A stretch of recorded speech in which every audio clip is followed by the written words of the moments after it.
तो हेलो दोस्तों, स्वागत है आपका कॉन्सेप्ट गुरुजी के यूट्यूब चैनल पर। मैं हूं राजकुमार।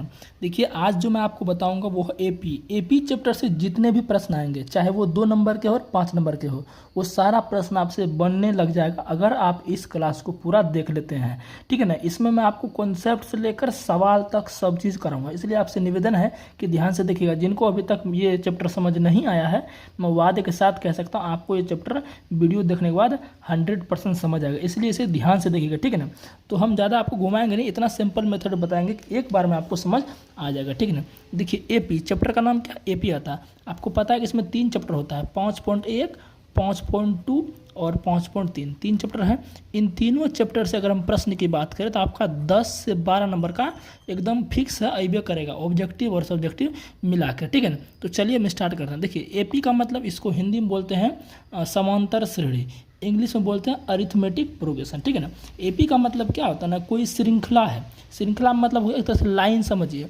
अब लाइन आपका आदमी का लाइन है या नंबर का लाइन, जैसे मान लीजिए 4, 5, 6, 7, 8 डॉट डॉट डॉट तक 100 तक चला गया। ठीक है ना। तो ये जो एक श्रृंखला हो गया ना, इसको हम बोल देंगे श्रृंखला। क्या बोल देंगे? श्रृंखला। अब ये श्रृंखला कैसी श्रृंखला है तो देख लेते हैं। कितना गैप है? 4 के बाद 5 1 का गैप है, 5 के बाद 6 1 का गैप है, 6 के बाद 7 1 का गैप है, 7 के बाद 8 1 का, यानी कि 1 का गैप ही जा रहा है। मतलब कि गैप सभी में क्या है? एक जैसा गैप है। तो हम बोलेंगे ये जो श्रृंखला है ना, ये एपी में है। बोलिए, एकदम खटाक से आपको समझ में आ गया होगा।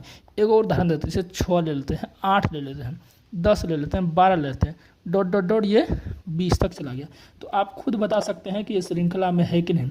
2 का गैप, 2 का गैप, 2 का गैप, इधर सब 2 2 का गैप है, तो समान गैप है। तो कह सकते हैं कि यह श्रृंखला जो है एपी में है। समझ गए ना, यही बस एपी, और कुछ नहीं है। समझ गए ना, और ज़्यादा कुछ है भी नहीं किया। ये आपका क्या है? एपी है। तो ऑब्जेक्टिव में अगर पूछ देता है, ऐसे दे देगा एपी, ऐसे आपको दे देगा। ठीक है। AP 4, 7, 10, 13 dot dot dot 19। ठीक है ना। बोलेगा कि ये एपी में है कि नहीं, बोलेगा ये एपी है कि नहीं। तो देख लीजिएगा, गैप अगर एक जैसा है, यानी कि गैप एक जैसा है, तो वो क्या होगा? एपी में होगा। तो देख लेते हैं, 3 का गैप है, 3 का गैप है, 3 का गैप है, तो आगे 3 गैप होगा। तो ये हमारा क्या है? एपी में हो जाए। कम से कम 2 को चेक कर लीजिएगा तो समझिए एपी में है। 2 को एक जैसा आ गया, समझिए एपी में। बस यही एपी, और कुछ नहीं। अब इनसे जो सवाल आएंगे, ये तो ऑब्जेक्टिव में आपको आएगा। अब इनसे सवाल आएंगे, वो कैसे बनाइएगा उनको हम देखते हैं। यहाँ तक आपको समझ में आ गया होगा। ठीक है ना। अब देखिए, ये जो सूत्र लिखे हैं, इसी सूत्र से तीनों चैप्टर आपका खत्म हो जाएगा, इसलिए सिर्फ इसी सूत्र को आपको ध्यान रखना है। 3 सूत्र दिए हैं। पहला क्या है? ए एन बराबर ए प्लस एन माइनस 1 गुना डी। अभी सब बताएंगे ए और एन क्या होता है। दूसरा सूत्र याद रखना है, एस एन बराबर एन बटे 2 into 2a plus n minus 1 गुना डी। और तीसरा सूत्र हम जानबूझ के नहीं लिखे, हम आपको बताएंगे अभी। देखिए, तीसरा सूत्र इसलिए नहीं लिखे, अगर आपको बोल देगा 22वां पद, क्या बोल देगा? 22वां पद, तो इसको डायरेक्ट आपको लिखना जानते कैसे? ऐसे लिखना है, ऐसे 22वां पद अगर आपको बोल दिया ना, तो आपको सूत्र बैठाने की जरूरत नहीं है, सीधा इसको लिख देना है ए प्लस में, और 22वां बोला है तो 1 घटा के लिखना है और डी सटा देना है। समझ गए? ऐसे आपको डायरेक्ट लिख देना। हालांकि ये जो आता है इसी फॉर्मूले से आता है, लेकिन आपको ये फॉर्मूला नहीं, डायरेक्ट आप लिख दोगे तो नंबर वो नहीं काटेगा। मान के चलिए आपको बोल देगा 20वां पद, क्या बोल देगा? 20वां पद, तो आप क्या समझोगे? 20वां पद, ए लिखेंगे, ए लिख दिए, 1 घटाएंगे तो 19 और साथ में डी। तो समझ गए ना, ये मैं आपको बता रहा था। ये पूरा क्लियर हो गया। अब समझते हैं सर ए क्या होता है, ए एन क्या होता है, ए सब बता देते हैं। देखिए, ए का मतलब बच्चा होता है, मैं आपको ये बता देता हूँ। जैसे हम लिए थे ना 6, 8, 10, 12, ये क्या था? एक एपी में था। ये श्रृंखला कैसे? एपी में। तो पहला जो अक्षर है ना, जो पहला अंक है, इसको बोल देंगे प्रथम पद। क्या बोल देंगे? प्रथम पद बोल देंगे, यानी कि प्रथम पद को हम सूचित करेंगे ए से। तो आप समझ गए। तो ए का मतलब क्या हो गया? जो एपी में पहले रहेगा। इतना क्लियर है। अब समझते हैं एन। एन का मतलब होता है जो सबसे लास्ट में होता है। कौन होता है?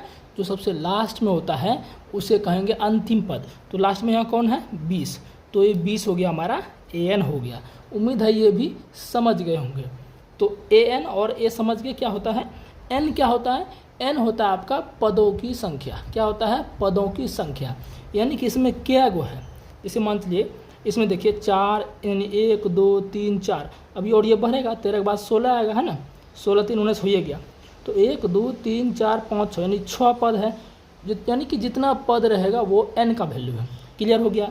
अब समझते डी। डी का मतलब वही है कितना का गैप है, यहाँ 4 और 7 में कितना गैप था, 3 गैप था। तो जो गैप है ना ओकरे का होते हैं डी। उम्मीद है ये सारा चीज़ आप समझ गए होंगे। ये चीज़ समझ गए, सवाल आपसे यू का यू बन जाएगा, ठीक है ना। अब आपको सवाल ट्राई करके हम बताते हैं। तो एक क्वेश्चन आपको हम बताते हैं और क्वेश्चन आपको नेक्स्ट वीडियो में बताएंगे, ठीक है ना। इससे आपको कॉन्फिडेंस बढ़ेगा कि नहीं सवाल हमसे बढ़ जाएगा, बन जाएगा। इसी प्रकार के सवाल आपके एपी में आएंगे। तो सवाल पढ़ते कह रहा है कि एपी 4, 6, 8, 10 ... 10वां पद ज्ञात करें। देखिए मैंने आपको बताया है 10वां पद बोला है तो सीधा इसको क्या करेंगे, a + 9d कर देंगे। लेकिन जानते हैं ये कब करना है, ये आपका जब लॉन्ग सवाल रहे ना, बीच में इसको घुसाना है और ऑब्जेक्टिव रहे। लेकिन यहाँ पर आपको क्या करना है, ये वाला फॉर्मूला देना है, ये वाला फॉर्मूला, यानी कि 10वां पद ज्ञात करने बोलेगा तो आपको ये तो मन में रखना है, क्योंकि ये आप जब लॉन्ग सवाल में आपको बताऊंगा उसमें काम आएगा। तो अभी हम क्या लगाएंगे, ये फॉर्मूला लगाएंगे। तो ये फॉर्मूला क्या होता है, an = a +, अच्छा पहले आपको सब चीज़ लिख लेना है, ऐसे लिखना है सॉल्यूशन, यानी सवाल बढ़ने का तरीका, सॉल्यूशन पहले लिख लेना है, फिर लिखना a। तो a बराबर आपका क्या हो जाएगा, a मतलब क्या है, प्रथम पद, जो पहले है वो आपका प्रथम पद। तो कितना हो जाएगा, 4 हो जाएगा। d कैसे निकालेंगे, d हम क्या बोले थे कि जितना अंतर रहेगा ना वही आपका क्या है, d है। तो 6 और 4 में कितना अंतर है, 2 अंतर है, तो आपका हो गया 2। तो a d दोनों निकल गया है।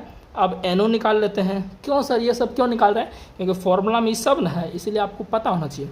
n का मतलब क्या होता है, कै गो पद है, तो 10 गो पद है, पहले ही बोल दिया 10वां पद मतलब 10 गो पदे है इसमें, तो n का मान 10 हो गया। अब डायरेक्ट फॉर्मूला बैठाइए, आंसर निकालिए। तो direct formula बैठाएंगे, an = a + n - 1 × d। अब फॉर्मूला इसे बैठा लीजिए, a का मान 4 है, n का मान 10 है, -1 × d का मान कितना है, 2 है। तो हो जाएगा आपका 4 + 10 में गया 9 × दूध, कितना हो जाएगा, 4 + 9 दूनी 18, 18 कितना हो जाएगा, 22। तो 22 क्या हो जाएगा आंसर, यानी कि आपका लास्ट पद जो है ना 22वां पद है। लास्ट पद कितना है, 22 है, 22 अंक आपका। टोटल कितना पद था, 10 पद था। उम्मीद है ये आप समझ गए होंगे। वीडियो लंबा हो जाएगा, नेक्स्ट में आपको मैं बता दूंगा दूसरा क्वेश्चन, ठीक है ना। तो आप लोग लाइक करके जाइएगा। मिलते हैं किसी नेक्स्ट वीडियो में, तब तक के लिए बाय बाय।